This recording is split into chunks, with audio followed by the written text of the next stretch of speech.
You've been dropped. The leaders are disappearing up the road, and you're stuck in the dreaded no man's land. Too far behind the front group, too far ahead of the chasers. Sound familiar?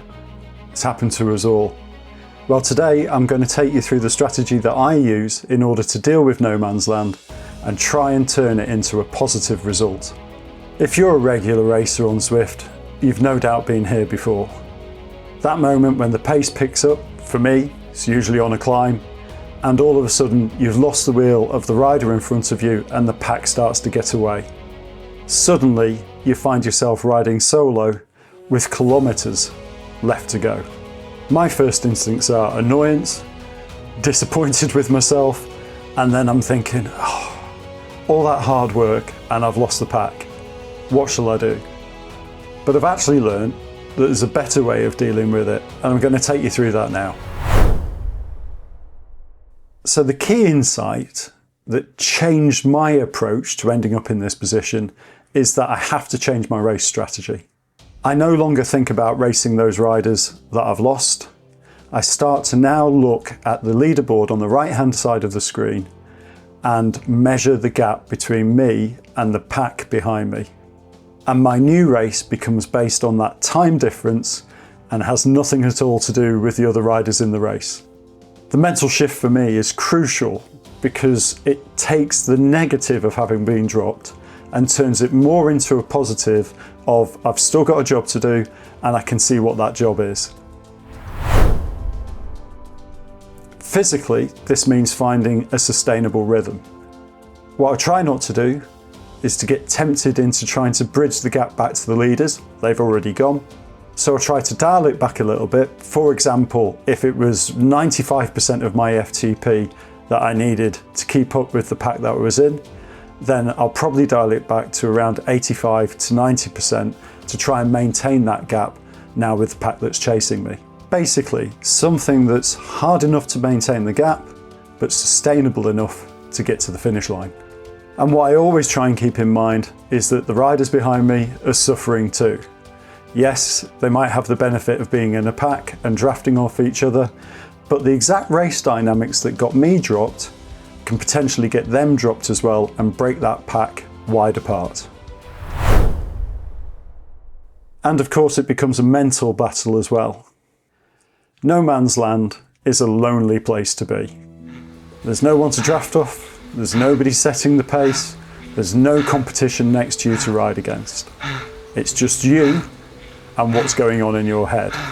And sometimes your mind can play tricks on you. For example, I know the thoughts have gone through my head of, why am I even bothering? I've basically lost the race.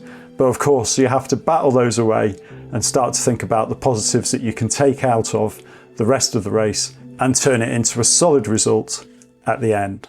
And the reason for that is that I've come to realise that every position matters.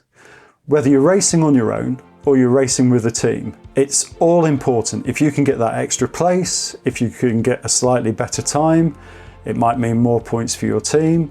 If you can move up in the leaderboard, for example, there's no reason why those riders that pulled away from you won't start to blow up and you'll actually catch them back. And that has happened to me on many occasions before. And then of course you get a better position in the race because you kept going. Indeed, these are the kind of things that improve your Zwift racing score and improve your team's placing in things like the Zwift Racing League competitions.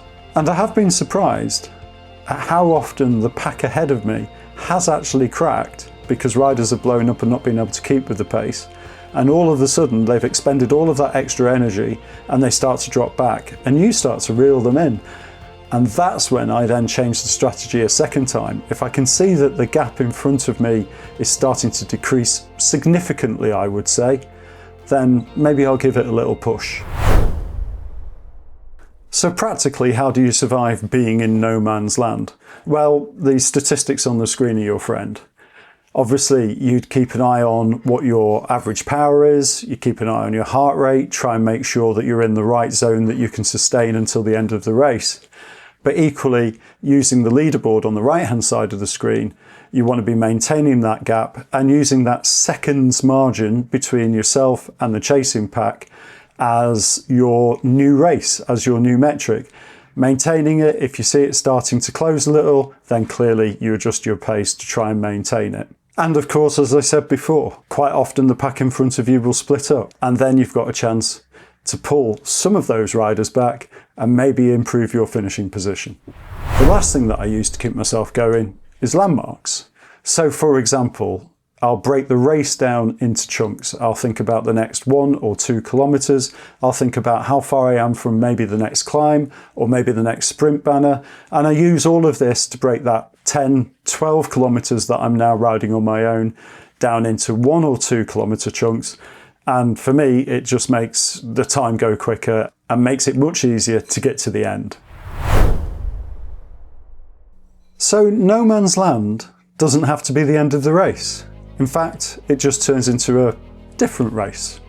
Yes, it's probably a harder race because now it's as much mental as physical, but isn't that the case anyway? You're always thinking about your position, you're always thinking, am I drafting right? I'm always thinking I'm in the right place to respond to attacks and breakaways.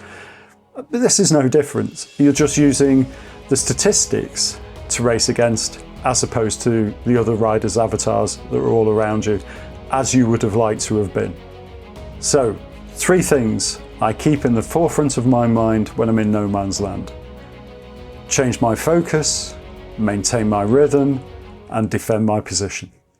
If this strategy helps you in your next Zwift race, let me know in the comments below. And if you're new to the channel, I share race breakdowns, racing strategies, and Zwift tips every week. So if you'd like to hear more about those kind of things, then please subscribe. What's your no man's land strategy? Let me know in the comments. I read them all and try to reply to them all as well. If you're interested in more Zwift tactics and race strategies, my How to Outsmart the Pack on Zwift video might be of interest. I look at how effective breakaways, attacks and sprint finishes are in order to win your next Zwift race. Thanks for watching as always. Bye now.